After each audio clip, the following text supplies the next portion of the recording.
Many Stamps Distinguished Speaker Series. My name is Christina Hamilton, the series director.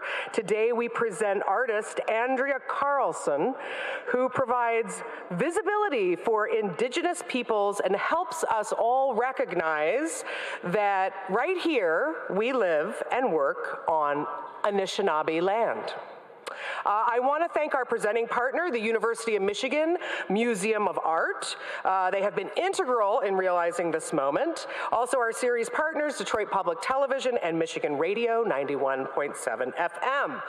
This program today is part of a much bigger project on campus, Andrea Carlson's new commission, which is at UMA, or the University of Michigan Museum of Art, Future Cache. This celebrates the Burt Lake Band of Ottawa and Chippewa Indians who are from the northern tip of Michigan's Lower Peninsula. The installation features a collection of paintings and texts sharing the story of the Burt Lake Band and centering Indigenous voices. This is on view now at UMA and will remain in the vertical gallery for the next 2 years, so go and check it out. And a great moment to check it out coming up soon, an UMA Feel Good Friday. They had one last Friday, which was very fun, I went to. The next one coming up is organized with Native American Heritage Month Committee and the Native American Student Association. This will be on Friday, November 11th. Feel Good Fry Bread featuring the Indigenous dancer and TikTok sensation, Notorious Cree. So don't miss that. Okay, folks, 19 days till midterm elections. So we have this wonderful thing right now on campus between UMA and the Stamps Creative Campus Voting Project. You can get all these things done at the Ann Arbor City Clerk's office right here on campus in 2 locations at UMA and the Duderstadt. Deadline coming up next Monday is the initial deadline for the simplest way that you can register to vote. You can still register to vote till November 8th, but Monday is the easiest way of doing it without having to prove residency.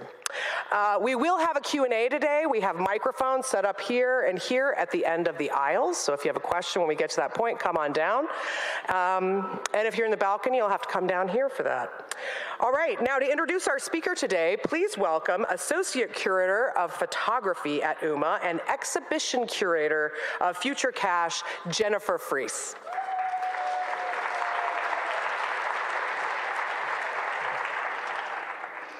Good evening, everyone.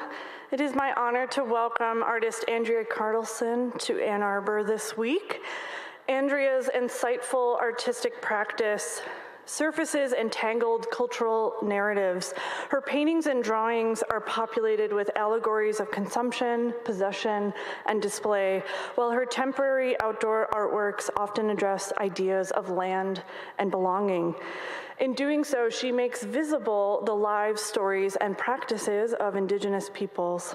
She does this while also holding institutions, museums in particular, accountable for their ongoing complicity in the erasure of Indigenous histories and presence. Her work is in both national and international collections, including the Whitney Museum of American Art, the Minneapolis Institute of Art, and the National Gallery of Canada. Most recently, Andrea was awarded the Joan Mitchell Foundation Painters and Sculptors Grant and is a 2022 United States Artist Fellow. Andrea is co-featured in the 2022 Toronto Biennial of Art and the Front International Cleveland Triennial for Contemporary Art. Beyond her artistic practice, Andrea is a writer, curator, and lecturer. She's also a co-founder of the Center for Native Futures, the only Native art center in Chicago. Andrea's exhibition at UMA, titled Future Cache, focuses on the ongoing story of the Sheboyganing Burt Lake Band of Ottawa and Chippewa, who were violently forced from their land on the northern tip of Michigan's Lower Peninsula on October 15th, 1900, when the county sheriff and a local landowner claiming a right to the land set fire to the band's village on Burt Lake, the geographical heart of their ancestral lands. The University of Michigan benefits from the tragic displacement of the Sheboyganing Band, as part of the U of M biostation now sits on this land. Centering the experience of Indigenous visitors, Andrea's future cache is meant to foster a sense of belonging and self-determination, a space for visibility for Indigenous visitors. I want to extend a special thanks to the members of the Sheboyganing Band, some of whom are attending tonight. Yes. To Margaret Newton and Michael Zimmerman Jr. for their counsel and translations for the exhibition, Ethram Brammer for his generous guidance, enthusiasm, and support, Mark Turcott for sharing his poetry with us tonight, and a sincere thank you to Andrea for being such a thoughtful partner in the creation of this exhibition. This project has brought so many people together. There have been so many moments of serendipity, coincidence, and deep connection. I'm forever grateful to Andrea for her kindness and generosity. She is truly the gravity at the center, drawing us all together. So join me in welcoming Andrea Carlson.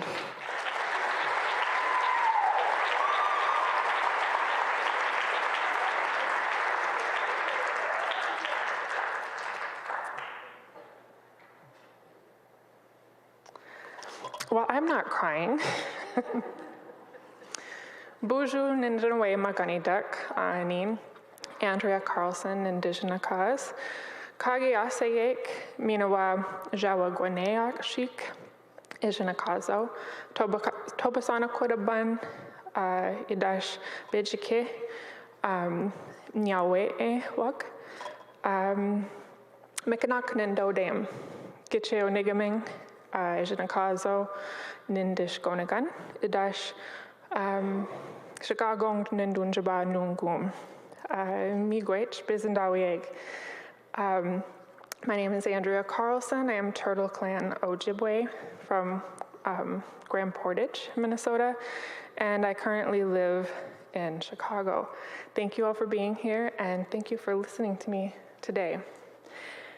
In the early morning hours of October 15th, 1900, a land prospector, a sheriff, and a number of men went on to the Burt Lake Band, the Sheboyganing Native community, and evicted 77 homes, at least 77 homes of Ottawa and Ojibwe people.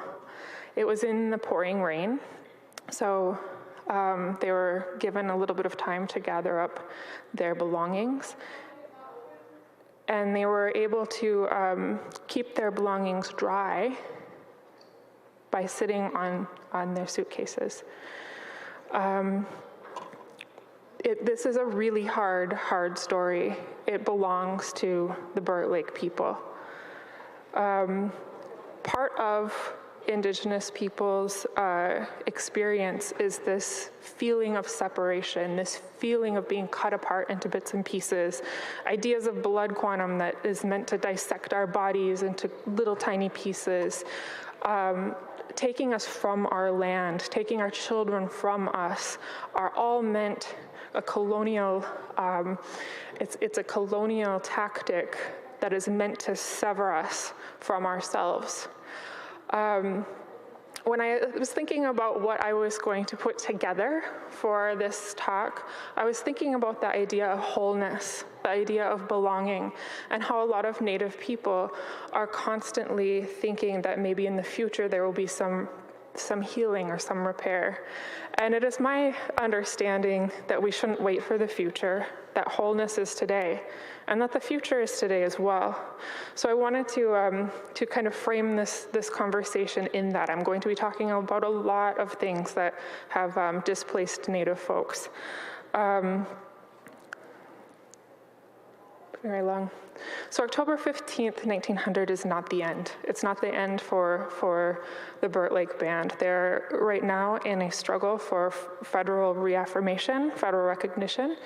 And this has been a long-standing struggle for them. In this slide, at the top is the Burt Lake Band's village in 1890. This is about 10 years prior to the burnout. The picture below is Mary Nagoma, who was 87 years old when the burnout took place.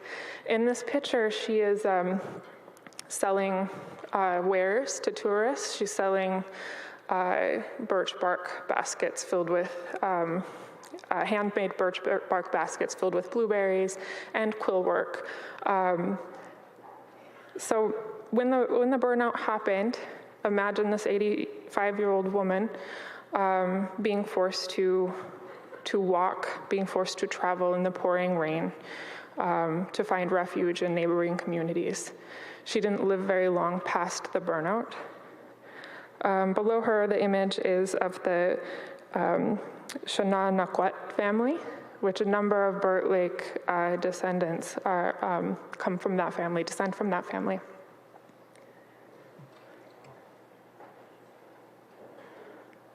I didn't learn this story until 2019 when the Chicago Architectural Biennial was taking place at the Chicago Cultural Center. A number of my friends had work in that exhibition. A number of Native artists had work in that exhibition, and I was very excited to see their contributions.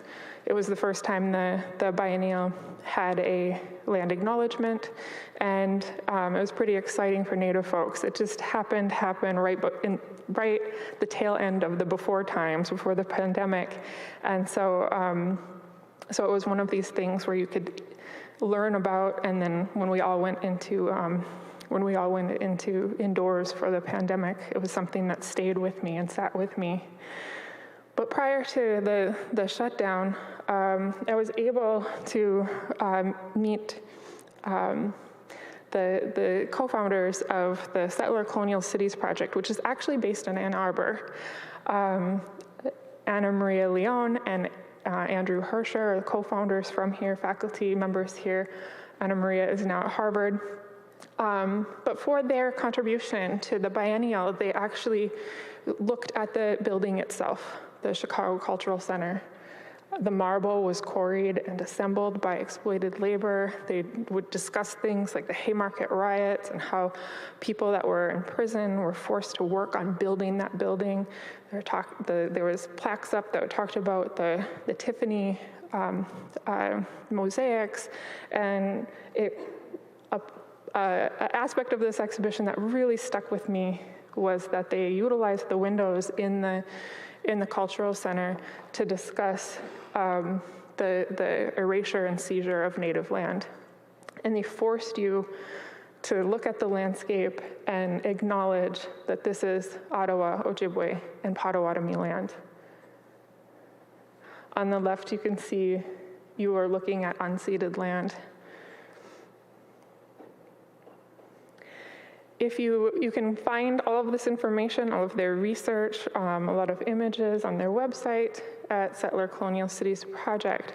So they taught me about the land that I was living on, and they also taught me about Burt Lake Band. Planted a seed in the back of my mind that I didn't know what to do with, but Indigenous people all carry at least one of these genocidal stories in the back of our minds. This is the land, this is the shoreline of Chicago that has been filled in. You can see like kind of the dark, heavy line of what the previous shoreline looked like. And then all of the other bits and pieces that have been filled, that has been pushed into the lake in order to make land. So when treaties cede land, when they give up land for settlers, they were often signed in duress and oftentimes would not be held up today on any legal standard, but they're what we have. They're a tool that we have to fight colonization. Treaties are the highest law of the land, according to the US Constitution. So when the city filled in the lake in order to make land, that land is not ceded, it's unceded. It's not ceded because there's no treaty that covers it. It's land without a treaty. Every bit of land that doesn't have a treaty is not ceded. So when you go to Chicago, and you go to the Art Institute, or if you go to the Field Museum or the Sheds Aquarium, all of that is on unceded land. You're on land that where Chicago tells its story, where Chicago talks about itself, where Chicago tells the stories of other cultures, but you're on land that shouldn't be. You're on land that was stolen. So in 1917, the Pokagon Band of Potawatomi took the city to court. Went up through the various legal apparatus to the Supreme Court, who ruled that in favor of the city and claimed that the Potawatomi had abandoned this landfill land, which is absolutely bonkers, is I think the official language.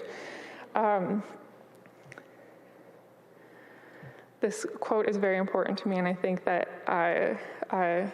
everywhere you go, this is applicable with whatever nation's land you're on. The historian and lawyer John Lau, he's Pokagon Band Potawatomi, says, the Potawatomi say, "We walk on the bones of our ancestors to solemnize our connections to the ones who came before us, as well as to demonstrate our intimate connection to the land. Whenever you walk around anywhere, I want you to remember that the land that you're walking on has been cycled and recycled through the bodies of indigenous people and plants and animals, and that wherever you are, wherever you place your feet, is indigenous land." So with this knowledge, I was commissioned by the city of Chicago to make artwork for 5 giant banners that connect Upper and Lower Wacker Drive on the Chicago River. This was the 3rd installment. There was 2 other artists that made work prior. It's a really important place in Chicago. It's right off of Michigan and the Chicago River. It's really close to the Blackhawks merchandise store, which is a problematic place for Native folk. There is on DuSable Bridge. There are 4 bridge houses, and one of them has an image of a dead Native person on it. They're very romantic imagery on the bridge house.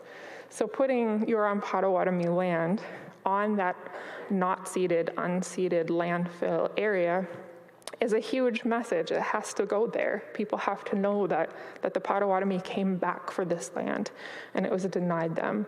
So I put that there, and I worked with the Kyle Malat from Pokagon Band. He speaks Potawatomi, and he helped me with the Potawatomi language first, and then put English on after.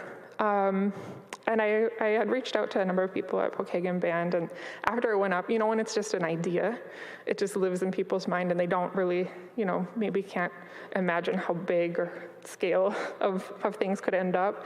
And so after the banners came up, I was contacted by a staff member at Pokagon Band, and they were very worried that this was a guerrilla art action, that I had just put these up on my own and that I could be in trouble with the city. And it's like, no, the city paid for it, and the city, I was selected by the city, and this is the message that I wanted. And then there was almost a disbelief, and wait, so the city is acknowledging that it's well, then maybe give it back.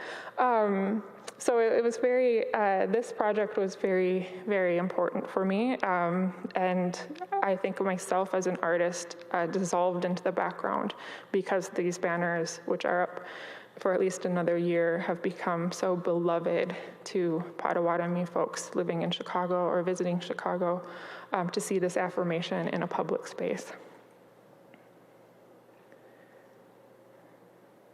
But meanwhile, I also want to, acknowledge that I still have this seed. This was a couple years ago, but I still have this seed for Burt Lake in the back of my mind. So I was contacted by by Jennifer, who introduced me, to work on the watershed exhibition that is coming down at the museum right now. But she also asked if I would be interested in a commission in the vertical gallery at the museum. And I was at this point in my career where I was saying no to everything, so I could spend more time just in the studio making work that didn't have a site-specific content. And but I remembered, when she contacted me, I'm like, wait, you're in Ann Arbor, University of Michigan. I was, thinking of the story of Burt Lake and what I had been told. And I said yes. I said, I'm interested in that, but for a very specific reason. And that is because I feel that there is still more acknowledgement of the burnout than is happening right now. This is Colonial Point, it says. This is part of a map that's in situ what was the burnout. There's a little cross. I kind of want you to flag that cross in your mind. You are here is actually where the sign is. If you go up the shore from that, there's a red cross. That comes up later in the work as an important place. And there are nature preserves that are on the Sheboygan Nature Preserve and the Little Traverse Conservatory on where the burnout happened. This image I like better as a map. You can kind of see, between Douglas Lake and Burt Lake, you can see where the biological station is. You can see Colonial Point, and then you can see where if you can see past my body, there's the 1900 village burnout, the red star shape at the bottom. So you can kind of tell where at Burt Lake things are. I like this map because it shows that Burt Lake and the community is not just super located at this small spot. That all of these pits, says pit count, pit field, all of these various pits are caches. What a cache is, I'll go to the next slide. What a cache is a hole in the ground where that would sometimes be lined with clay and wood, and you could keep your supplies through the winter, your supplies for traveling. It's almost like dry storage, which were really, really important for surviving rough winters. So when I think of the cache almost metaphorically, I think of this space where we can put things in for our future, to imagine ourselves richly into the future, to imagine robust survival. So I'm using the title of the exhibition, Future Cache, to almost like indigenous futurism, to imagine ourselves, surviving. You can see on the left, NASA gave a grant to locate through imaging where the various caches are that still exist. Apparently these caches were from 1000 AD to 1600. And then I'll come back to this slide just so you can see again the locations of all of these caches. The largest pyramids, if you can read them, they're kind of hard to see with the contrast, but 21 to 45, pits in that location. So they just blanketed the landscape. There's a colonial tendency, as I said, to divide up our bodies, to divide and conquer. A lot of other maps that describe this area, there's lines through to say this is where the village was, this is where the campus is, this is where, this is who owns what. And I think it's important when you see this, that those lines are post-colonial. I like to call them like land drawings. So they're like some kind of earthworks. We draw these lines all over maps just to carve them up. But this type of, where you can kind of see how the land was actually used to store things. There's a chain of lakes that connect the larger lakes, and so Burt Lake was very important for Indigenous travel, like a highway. We could collect our goods, we could collect our supplies, we could drop supplies off and use the chain of lakes to get through to larger waterways. That's the Sheboyganing. That's that channel between places. That's what Burt Lake calls themselves. Here's a picture of Charles Wilson by the signage at the Sheboyganing Nature Preserves that tell the story. I think the third slide that I showed is next to him with the picture of Mary and maps of the location. So when I was thinking of what to include in this exhibition, I was thinking of these, more or less humble signs, even though very, very important signs at that physical location. So when people ask for monuments, when they're asking for their stories to be told, I think it's really important that we go big sometimes. There's justice in that. So there is a 3-story wall in the museum that has both English and Ojibwe that retells what happened in the burnout and ongoing federal reaffirmation struggle in a very succinct way, but it's the voice of Burt Lake. It was decided by tribal council. So this is not me telling Burt Lake's story, it's me allowing for the space in the exhibition for it to be writ large. It's not me telling the story, but it's their voice. And I think that it's very important to acknowledge that this is not, coming from me or the institution. It is coming from the band themselves. I had notes and I'm not even following them. So if you look at the other wall, kind of adjacent to the giant text wall, there are various things, various elements that make up this exhibition.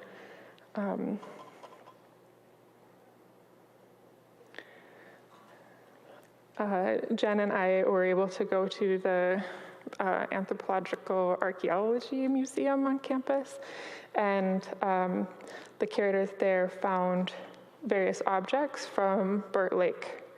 And I don't know if Burt Lake members knew that the museum had objects. This is the west side of Burt Lake. You can see the acquisition numbers, and they're from around the time of the burnout. So if you want to see those objects, they're in the exhibition in a display case. I will briefly say that there's a ladle. Above the ladle, there's an image, a painting that says, "He scraped the kettle." And I'm going to tell the story of why that's in there. There's a cultural sensitivity or prohibition on men scraping kettles. I was up in Canada with my namesake, and we had just finished eating a meal, and I was asked to, scrape the kettle and put away the food, and I thought it was kind of, I knew the teaching, and I was a little bit annoyed. I was thinking it was sexist, so I protested a little bit, like, oh yeah, because I'm a woman, I gotta go do that thing, and the elder very patiently said, well, no, and this is actually not like any secret teaching or anything to be too nervous about. And he joked, I don't mind going and doing myself either, but he's like, I'll tell you where the teaching comes from. He said, back in historically, when we had no resources and we were starving and there was no food to go around and everyone had to divide up the food in very scant ways, it was seen as very selfish for men to rush to the kettle and take the last little bits for themselves. It was looked at as selfish and rude and mean-spirited. So there just became this kind of ongoing rule that men didn't do that women would go to the kettle and make sure everyone else was fed.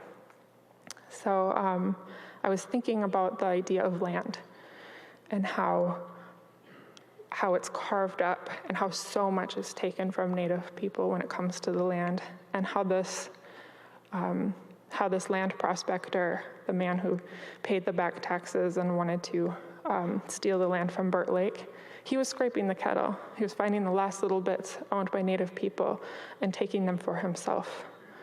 So I think that using that teaching to describe this man's selfishness is why that text is in those works. Another aspect of this exhibition is broadsides. I am a huge fan of poetry and poets in general. love poets, and I love poetry. I also collect broadsides, so this is also kind of self-serving for me.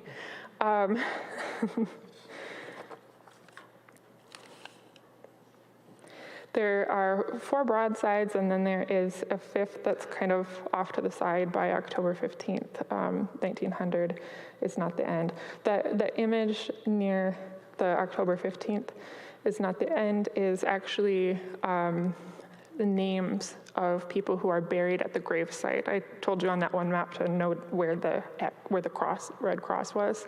Those are the names of people who are buried at that grave site.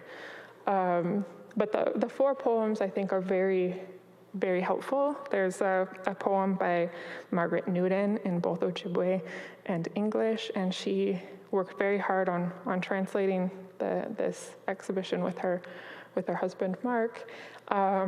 But definitely read these poems. There's another poem by Hyde Erdrich, who is a longtime friend and collaborator from Turtle Mountain.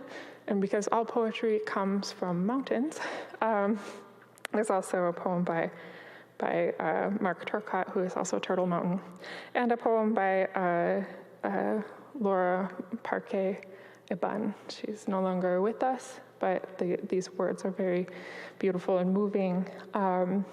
But because I've heard myself talk so much, I will invite my good friend, Mark Turcott. He's the author of Exploding Chippewas and a fantastic poet and friend, dear friend, to come out and read his work. And then I'll come back. Thanks.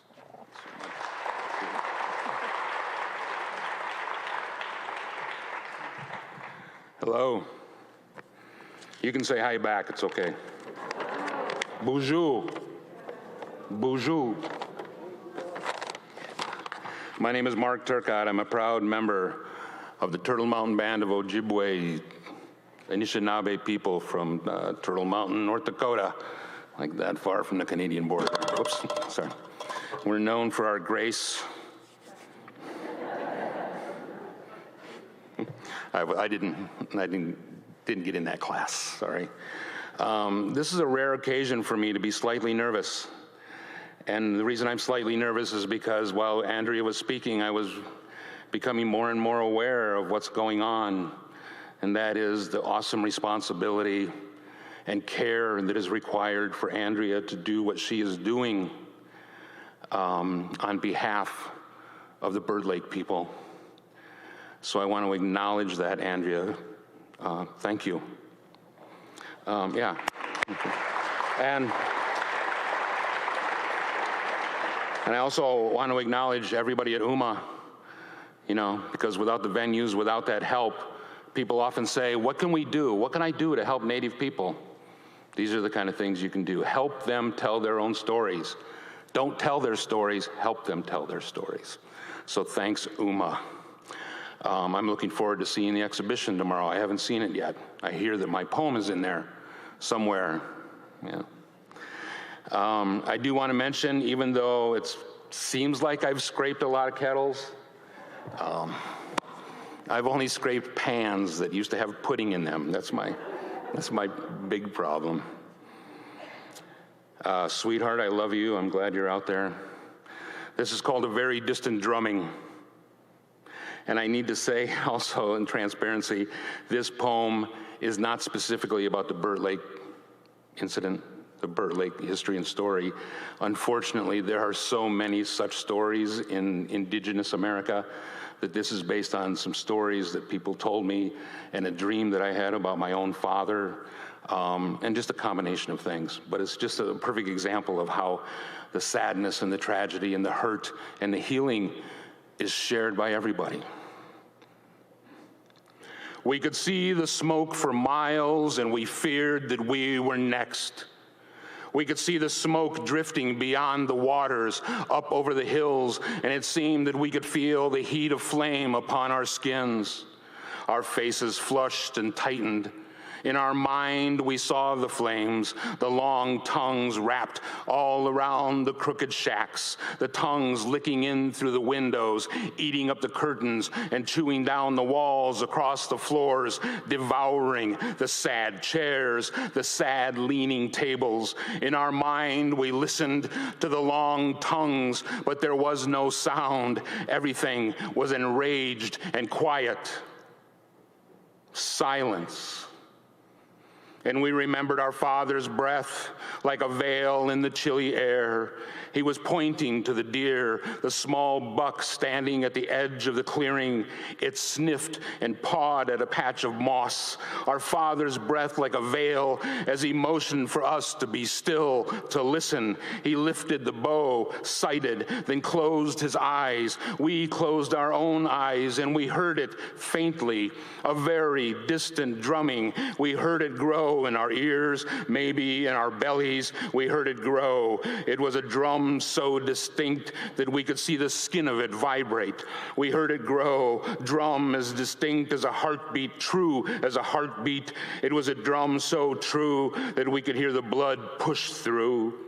We smelled the meat of it, tasted the life of it, true as a drum, and we saw in our mind the deer's breath like a veil in the air, and we felt our father's fingers let go the sinew, let go the string, and the drum was a heartbeat stopped and sudden, and nothing but breath like a veil in the air. Silence. In our mind, the long tongues, silent. Flickering yellow snakes moving up and under the blankets into the beds, the sagging beds. Flickering tongue snake, yellow snake, winding its way beneath the blankets to quietly devour the fingers there, the dead fingers of those who slumped and coughed and twisted in the beds, wrapped in fire and disease, not knowing they were wrapped themselves. We could see the smoke for miles, and we feared that we were next. Standing in the snow, wrapped in our blankets, we listened. In our mind, we saw that there is nothing so black as that which has been burned. We could see the smoke for miles, and we feared. We knew that they were coming. We listened for the snort of the horses, moan of the wagon wheels, the echo of the guns, standing there together, our breath like a veil in the air. Thank you.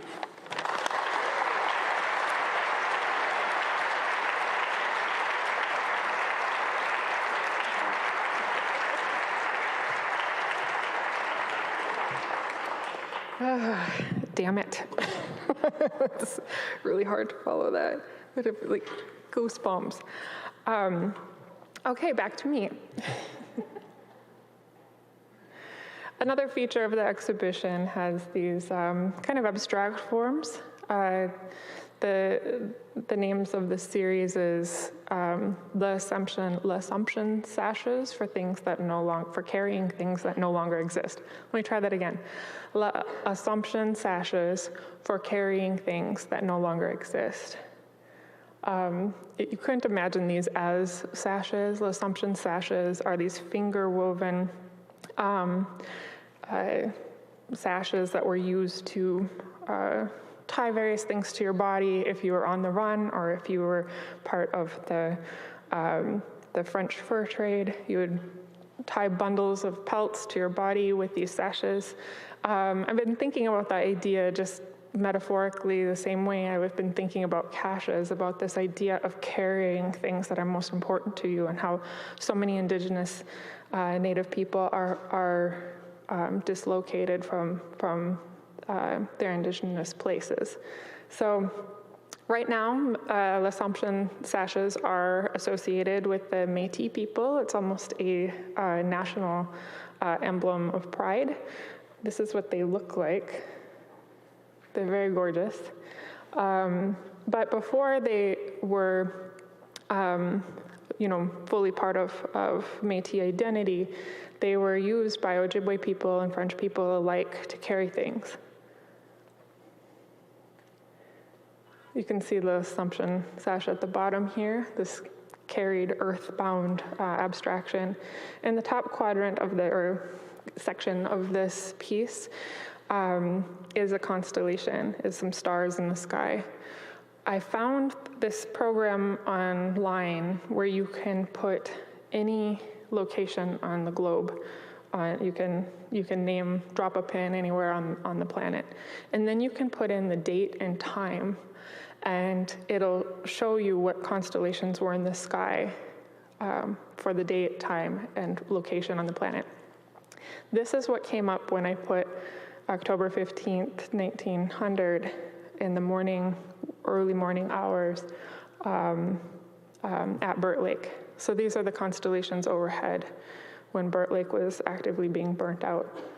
For me, I see the sky as it's even ironic to say that it's maybe very grounding to think that the planets carry on their cycles and do their things when some very tragic things can happen to us on Earth. Two other large parts of this exhibition. Burt Lake is now full of mansions and it's a resort area. So I found all of these postcards around Burt Lake. And I was thinking about this space, but as maybe decolonized, which is, for me more of something that we're working towards, but maybe can never reach. So I took that beach and I put it in this piece, but I took all the tourists out. I raptured them away. And when you look at the paper, when you look at the space, it's like a portal that you might be able to walk in. It's the scale, over the scale of a human, where you could maybe enter that space. But then you're reminded that this is a painting on paper. You see the edges of the paper and you can't enter that decolonized space. And that's often how a lot of Indigenous people feel about the idea of being able to decolonize any space, is that it is something that lives in our mind that we can never fully access. And this painting is reminding us of that, at least for me. I don't know. The cemetery at Burt Lake has a sign that you go under in order to get into where the graves are. On one side, it has the flag for Burt Lake, and on the back, it says, "Give me the knowledge so I may have kindness for all." And so I superimposed this over a small section of the grave that is there. If you are actually standing in that location, there's this kind of dark strip.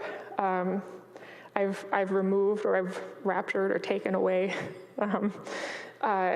mansions. You would see the rooftops of various mansions that are built on the cemeteries of Burt Lake people. After the land prospector took the land from Burt Lake people, there's I think it's a Father Baraga church. He wrote the Ojibwe English Dictionary, and the land prospector used that church to house pigs. And here's the sign that I was telling you about, and you can see more of the 2 slides left, and then we'll go to questions. I use a lot of pattern in my work. You'll see a lot of black and white. I want very jarring, chewing on your face type imagery. So you want to get past it sometimes to get to these landscapes.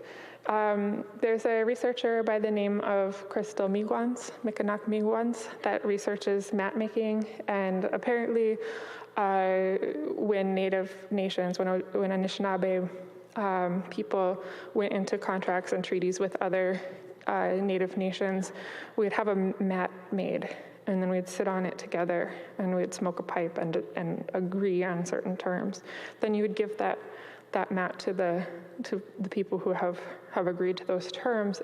And then it's a visual reminder or a contract of what you agreed to. It's hard to wiggle out of an agreement when everyone remembers sitting on that place. And so they're all different. All of the designs and patterns on them are different for those reasons. Last slide, and this is just on me. Why is a Ojibwe, Grand Portage Ojibwe woman that lives in Chicago interested in the story, relative nation, but in a different place? I am from Grand Portage Ojibwe. That's where my family descends. I took this picture from the highway, from highway. This is not a drone shot. This is what Grand Portage looks like from the highway. When Indigenous people have their land, this is often what it can look like. It can also look destroyed, and it can look like a national sacrifice zone, but it can also look like this. Grand Portage lost the island Isle Royale in Lake Superior 2 years after the Treaty of La Pont in 1854 was signed, where not a single Grand Portage member signed that initial treaty that took away our land. 2 years later, the Isle Royale had a rider, an amendment, where the island was taken from us. At that point, we understood what having ceded land felt like. We had 2 years of it, and we understood what it meant. So when Isle Royale was taken away, they say that there wasn't a single dry eye in my community. Isle Royale isn't very far from Grand Portage, but it is currently part of Michigan. There's a national park on it. It's now registered as a national park. And a lot of people in Minnesota will say, it's so close to Minnesota, why isn't it part of Minnesota? Why is it part of Michigan? And I'm always thinking that it's such a bizarre thing to say to someone from Grand Portage when it's like, it shouldn't be Michigan or Minnesota, it should be Grand Portage again. So when and here's a map of where it is. You can kind of see the, Upper Peninsula and where Grand Portage National Monument is. So this story of Burt Lake also resonates with me, with having land removed, with being absolutely in love with a place, and then not being willing to give it up. The good news about Isle Royale is Michigan is now flying one of Grand Portage's flags on Isle Royale. But with that, thank you so much for being here. I am going to do some Q&A, but I just wanted to thank you all.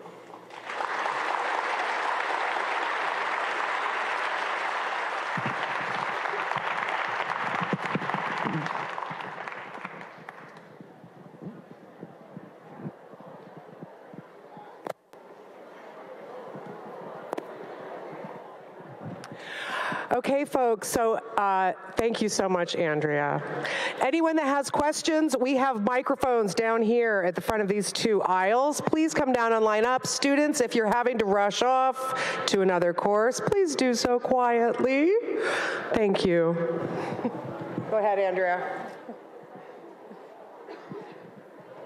Is it on? The mic is not.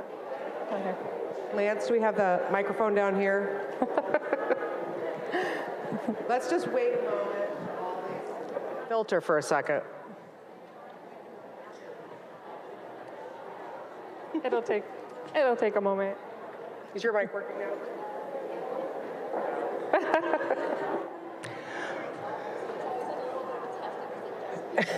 Right. Lance, could we have the microphone house right?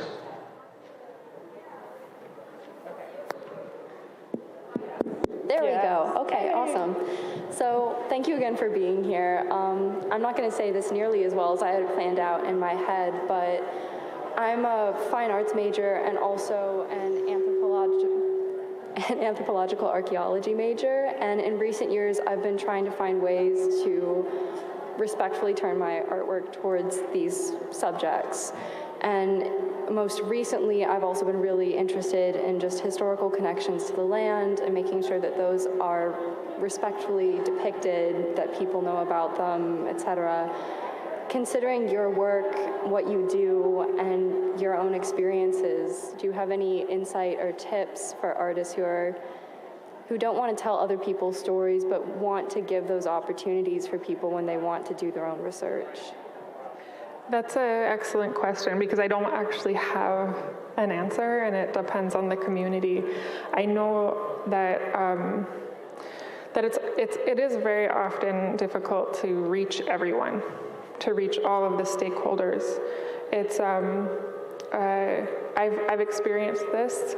I don't know, I should move. I've experienced it where I was a language learner, I learned the language, and then came across an artist's work that I felt I should have known about before it had gone up.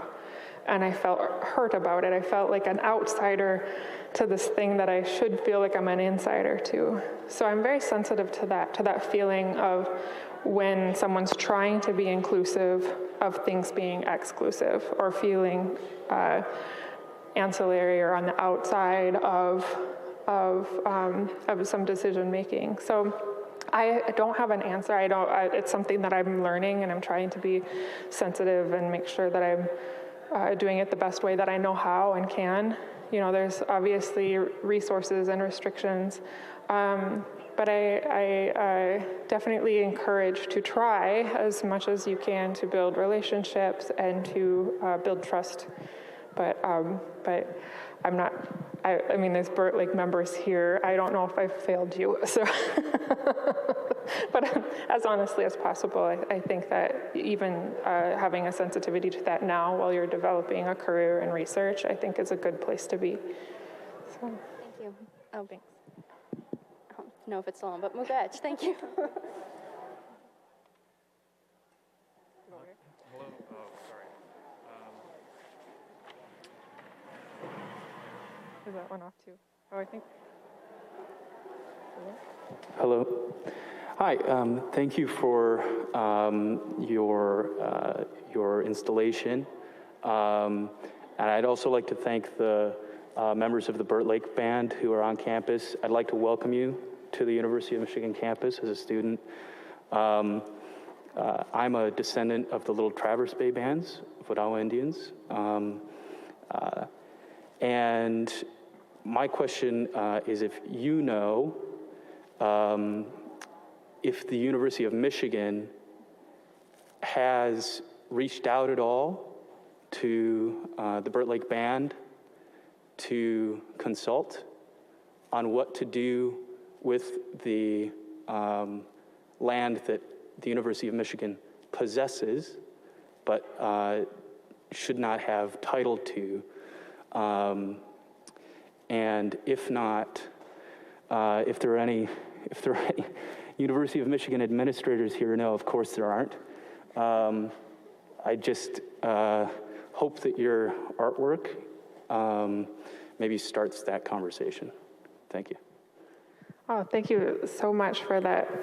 I think I may have left it out of my presentation, but when I was in the early stages of conceptualizing this, I reached out to John Petoskey, who was a grad student in the program, and he and Joseph Pecan, the director of American Indian Centers here, had done a lot of early legwork of pushing at the university to make sure that this was acknowledged and to do things better. And there was a study done. If you go to the BioStations website, they do have links to various studies that were done and to the letter that was written back to Petoskey and Gone. And I think that that's really important to see that there was just activism already here in this space. The wheels had already been turning when I reached out to John. I wish he was here. I told him about wanting to do this, wanting to do like, monumental text or something that could maybe even satisfy some of their asks of the university. And he said, don't do that. He said, don't let your work do the work that they need to be doing.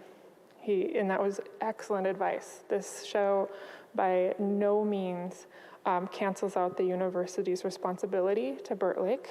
that has to happen between tribal council and the leadership here at the university. And I was nervous that people would see the show as like me being a tool of the university. And I have to tell you that this wasn't, when Jennifer offered me the show, it wasn't to do a Burt Lake show. It was, about my artwork, and I felt a responsibility, or that this place is complex, and that complexity needs to show through the exhibition. But that was maybe more what I wanted to see in a space. So, but thank you so much for that observation. And I think that John Potosky is Grand Traverse band. So, yeah, he was helpful early on. Thank you. Thank you. Hello.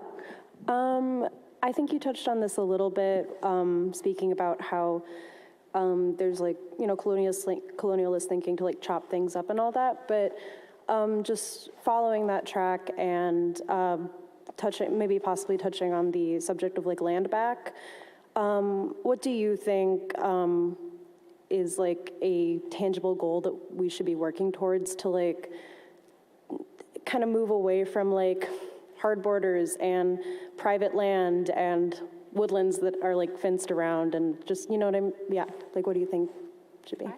I mean, I have a lot of feelings and thoughts there too. I'm definitely a big supporter of land back efforts, #landback. So personally, because I have been talking about it so much, my grandmother died about 1.5 years ago, and her parcel of land. My grandpa was a commercial fisherman on Lake Superior, Scandinavian guy, and she's Ojibwe. So when she died, I told her I was going to buy her land. There's a fish house, and it has about 200 feet of shoreline, and so I'm in the process of buying her land to put, as when the mortgage is paid off, to have it go back to Grand Portage. So I don't have children, so it's something that I kind of am situated in a little bit of a different way, but every bit of my artwork that I sell is now kind of going to this little fund in order to pay down the mortgages on these properties, because I bought the land next door too. I would like to put an artist residency, live there, use the place as much as possible, and then when I die, make sure that Grand Portage can keep it going and use it in a way that benefits the entire community. So that's personally, I'm definitely into land back. As far as organizations, there's a few organizations have been given buildings and property in various places, but I think that when it comes to land back, it has to go to Native Nations. It can't go to nonprofits. I mean, it can. There's a lot of, conservation trusts and places that are working environmentally, and I think that it's kind of beholden on them to also work with Native Nations to make sure that they're conserving in a way that's Indigenous and respectful of Indigenous people, and to take land back seriously. But yeah, I have a lot of feelings about land back and a lot of strategies, and I've been thinking about it a lot lately, just because of my own goals that way. It's also really expensive to sometimes care for land, to plant Indigenous trees and to care for the soil. So if you have land and you give it to Native folks, I'm also thinking about the idea of like a fund or something to care for the land if you want it to have staying power as well. So those are, this is, maybe not very exciting, but this is kind of what I like to talk about all the time. So Thank you. Thanks.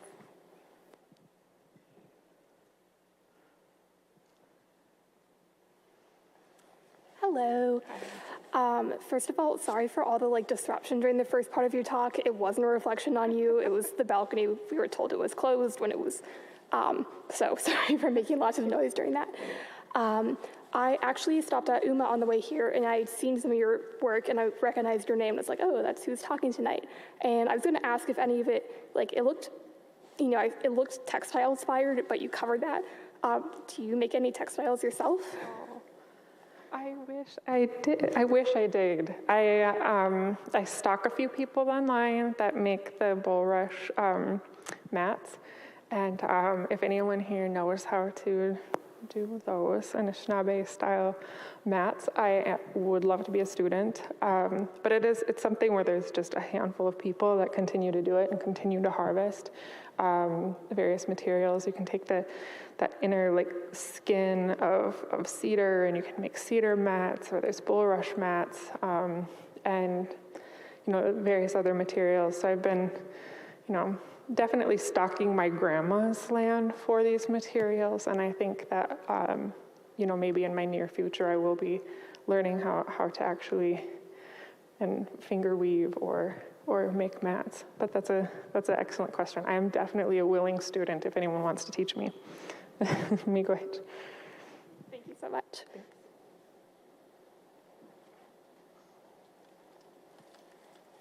Hi, so I wrote my question down because I get nervous, but so do you think that Indigenous representation in like fictional media and stories plays any important role in supporting Indigenous people and communities? And if so, how do you think non-Indigenous creators should go about that representation? Yeah, I read a lot of Indigenous writers, and a lot of it is fiction. My artwork is on a number of books that are published out there. I think that we need to see ourselves in a lot of situations and in a lot of contexts, and some of those need to be, of the mind or made up or fiction. Because I think that that's part of how we have a robust showing in every genre and in every, angle and walk of life we need to be alongside.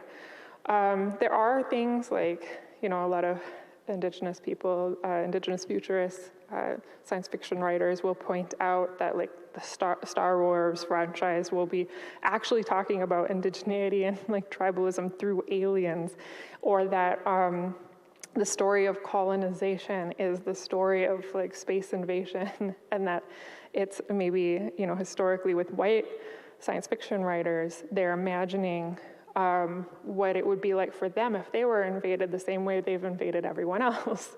So these kind of trying out different experiences has been, a long tried and true place where fiction writers go to in white spheres. So I do think that it's also maybe good for expression for Native folks too, to just wear all the hats, do all the things, write all the stuffs. And it's good for me too as a consumer of fiction and literature. I'm also an Indigenous futurist, and I don't feel like anything should be taken away from us, especially imagined spaces. So thank you. That's a good question. Thank you. Is that it? Can I be done?